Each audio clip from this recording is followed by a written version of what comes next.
The Ashland Feed Store has been part of this Hanover County community since 1916. Daniel Adams is the fifth owner. He's worked there since he was in high school. After graduating from college and working for the Southern States Cooperative, he saw his dream come true when he purchased the independent feed store. Today, Adams takes pride in the relationships he has built with his customers and fellow employees, and that they're an important part of their community. A lot of people that, for instance, right here in the town of Ashland, they've moved in and they've discovered they can have backyard chickens.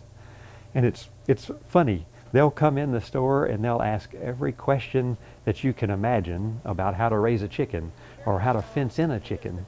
And so it puts us in a really good position to be able to offer some advice or to give them some help, or sometimes it's just to say, oh my, you better try a different tactic or something like that. But I think it's a real opportunity to educate a person that maybe didn't grow up in a rural environment about farming, or things that are like farming anyway. We got them here as little chicks. They were 3-4 days old. Yeah, so it was a chick day, or baby hatch day. The old store has a metal roof, no insulation, and no air conditioning. Like in the old days, there is a wood stove to ease the chill of winter, but just some large fans for the summer. There's definitely a lot of historic charm here. And I'll tell you a little story. There's a desk in the store, and most of the furniture has stayed here throughout the years. It's been just part of the store and it gets handed down. Well, there's a desk, and I love to move things around. So when I bought the store, I moved the desk and I found a secret compartment in the back of the desk, and I found a bullet and a half-consumed bottle of liquor. And I thought those were two interesting things to find. And I did find an old negative, and it's a picture of the feed store back in the 50s, which I was kind of surprised to see. So we had that framed and developed, and so that's part of our history here too. Hello. Do you have any mums? We do. They're right out there on the front porch. They're $9.99 a piece. They're pretty.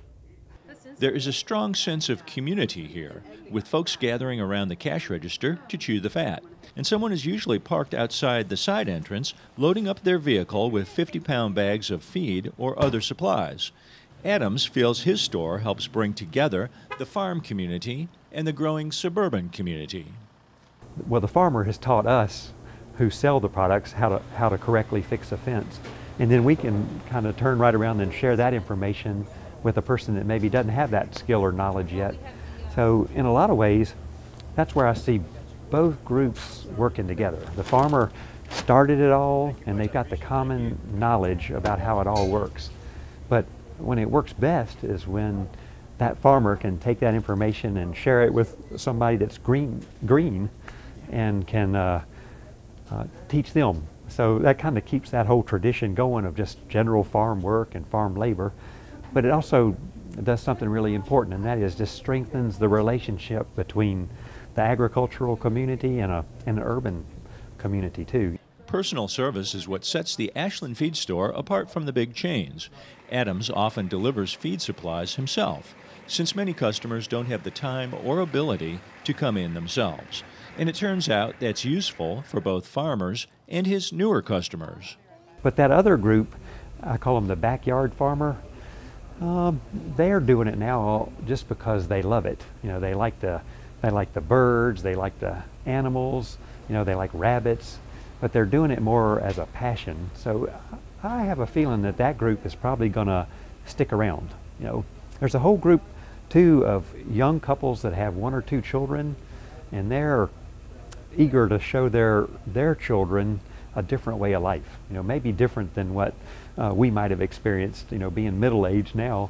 You know, we grew up in a little different time, but now I think there's a new appreciation for some of those simple things in life that, you know, might ground your children more if you can show them some exposure to that. Adams offers local produce in season as well. Often there will be a bushel of sweet potatoes or other fresh products for sale at the counter. It's all part of serving his community and his customers, both large and small. The big chain stores will always be there, but Adams feels strongly that the experience you get shopping in a small feed store like his will strike a good note and bring you back. There's always a warm greeting and a smile when you stop in. In Hanover County, This is Dave Miller.